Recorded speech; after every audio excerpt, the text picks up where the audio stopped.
Hey everyone, Gaijin Goombah here, and oh man, I did not expect to make this video when I woke up this morning. But as someone who has made it his business to discuss matters of international understanding in gaming and anime, I felt like I needed to put my 2 cents in on this issue. So if you haven't heard, Netflix released a trailer not that long ago for an original live-action adaptation of Death Note, a 2006 anime where basically a god of death gives a high school student his supernatural book that kills anyone who writes his name in it for fun. I know that might not sound like a spectacular setup for a story, but in my opinion, it's really good. It's not an anime in the conventional sense, but rather a good hard look into the real definitions of morality, justice, and whether or not humanity should have the freedom to play God. But just like the initial freakout so many had when it came to Scarlett Johansson's announcement for the part of Motoko Kusanagi for the up-and-coming Ghost in the Shell movie, a lot of people have been very up in arms about the suspected whitewashing of a now classic anime series. And to be completely honest, for those of you who are upset, I totally understand where you're coming from. I saw the live-action Avatar: The Last Airbender movie. I saw Dragonball Evolution. And while the Ghost in the Shell movie has gone to great lengths to stay true to the original source, I do have my worries that the movie might not really live up to the animated Ghost in the Shell movie. But at the same time, guys, there's a realization I've come to upon meditating on this issue for a few days now. This Netflix original series based on an anime that many hold near and dear to their hearts was not made for us. I know that sounds harsh, but let me explain. When companies create adaptations of old series and franchises, they're not trying to appeal to the original fans of the series, but rather trying to introduce a series to a broader audience. I mean, let's be real here. How many non-fans of Ghost in the Shell would actually go out and watch the new movie if a big star like Scarlett Johansson didn't have their name attached to it? Honestly, I don't think a lot would. But the star power familiarity to the general public has the potential to really pull in and create new fans of this franchise. And really, isn't that what old fans of the series would want? A new group of people to invest their attention and money into a beloved franchise to give it new life? But the argument on the other side of the coin is that adaptations must be good. I am in total agreement with that standpoint. And by and large, that's the problem many of us fans have had when it comes to live-action adaptations of animation. For example, for what it's worth, Avatar: The Last Airbender made a serious attempt to replicate the locations and themes of the original show. However, not only did they completely ignore the unique character traits of the original show, but utterly failed at maintaining a proper pace for the sake of cramming an entire season into one movie.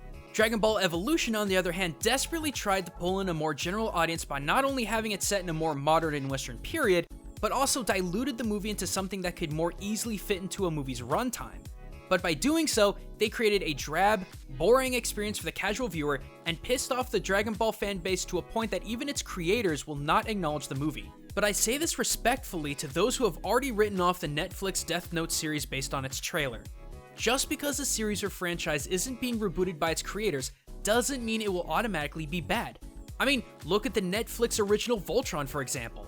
That was an adaptation based on an anime. Granted, Netflix Voltron was animated as well, but it deviated heavily from the original 80s show. It went from being a monster a week show that focused on the monsters, the robots, and the fights, to a series that, despite being called Voltron, we barely see Voltron. I think he actually only forms in like 2 episodes. The majority of the show is spent on the characters, which is very different from the original, but it worked. Or geez, how about every Marvel movie that's released in the last 5 years? Those have brought in thousands, if not hundreds of thousands of new fans into the various Marvel series. I mean, really, think about this. How many people really would have cared about the Guardians of the Galaxy movie before big names like Chris Pratt, Vin Diesel, and Zoe Saldana brought their talents to the franchise? Probably not many. But now, because of this adaptation, people are clamoring like crazy for the Guardians of the Galaxy 2 movie. But I know there's more differentiating a good adaptation from a bad one besides big names and good direction. There is an expectation that the actors cast should at least slightly resemble the character that they're playing, and this is where a lot of Death Note fans take offense. See, one of Death Note's most popular characters is L, a pasty-skinned, droopy-eyed introvert investigator, but good lord if this guy ain't brilliant at what he does. But I mean, even during the character introduction, the other detectives had no idea what to think about the scraggly shut-in, but they were quickly shown how capable L was. And in the Netflix adaptation, he's going to be played by Keith Stanfield. Yeah, that seems like a strange casting choice. Not because L is white as a sheet and Keith is an African-American actor, but because L is a sunken-eyed, freaky-looking fellow, while Keith, he's a very good-looking guy. I mean, the reason Samuel L. Jackson was able to portray Nick Fury so well was because his posture and presence were able to replicate Nick Fury's attitude and determination on screen. Skin color had nothing to do with it. But taking a handsome guy like Keith and putting him into the role of a socially awkward shut-in, I don't know. But, to be fair, the only times we've actually seen Keith is in a hoodie behind a mask. While that certainly doesn't match up to L's original portrayal in the anime, I wouldn't exactly discount the design choice in a series about the importance of hiding one's identity. Who knows? Keith's a good actor and it's very possible he'll do a great job. And that kind of brings me to the main point of this video.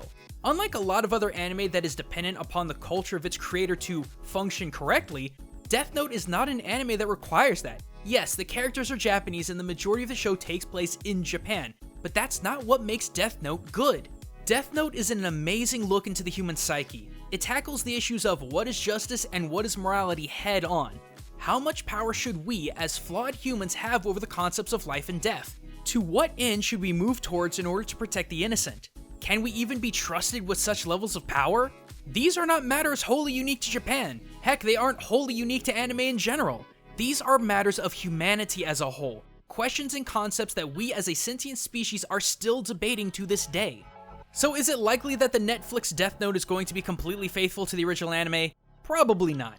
But does that mean it in itself is going to be bad? Absolutely not. Because it's not the fact that it was set in Japan or animated that made Death Note good.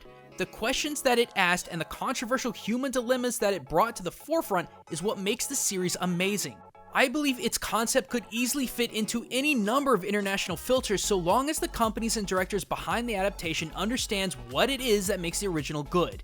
If Netflix can understand what made the original Death Note good, and I believe it can based off of its handling of the Voltron franchise, then I think it definitely has potential to not only be as good as the original, but bring in a swath of new fans into the series.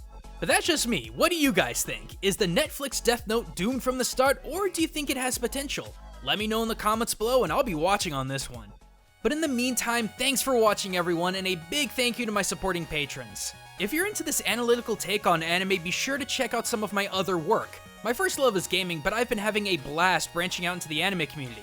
And don't forget to subscribe to stay up to date on all of my newest videos. But until next time everyone, this is Gaijin Goombah, signing out.